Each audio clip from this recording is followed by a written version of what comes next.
দর্শক, সুশীল সমাজ আজকে ধ্বংসের পথে। দিনে দুপুরে হাতির ঝিলে অনৈতিক কাজে জড়িত যুবক যুবতী, সেটা চোখে দেখার মতন না। ওপেনলি রাস্তার উপরে ঘটনাটি ঘটেছে হাতিঝিলের মধ্যে, শীতের ভিতরে। ওদের লজ্জা বলতে কিছু নেই, দুইজন দুই পাশে। আসলে এটা কতটুকু যৌক্তিক, এদের একটু শরম থাকা উচিত। ওপেনলি রাস্তার উপরে আপনারা কত রকম বেহাইয়াপানা হলে এরকম হতে পারে? মেয়েটা বা ছেলেটা, এরা কি আসলে প্রেম না অন্য কিছু, সেটা আপনারাই বলবেন।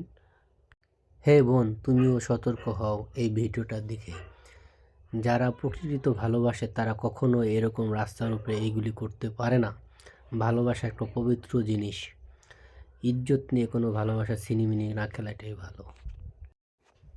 আপনাদের মাঝ থেকে এখন বিদায় নিচ্ছি। আশা করি চলে যাচ্ছি, আর ভালো লাগতেছে না এসব দেখে। ছেলেটার মুভমেন্ট একটু দেখবেন, ছেলের তাকানোর চাহনিটা। ছেলেটা বুঝতে পেরেছে যে ভিডিওটা হচ্ছে আসলে দুঃখজনক।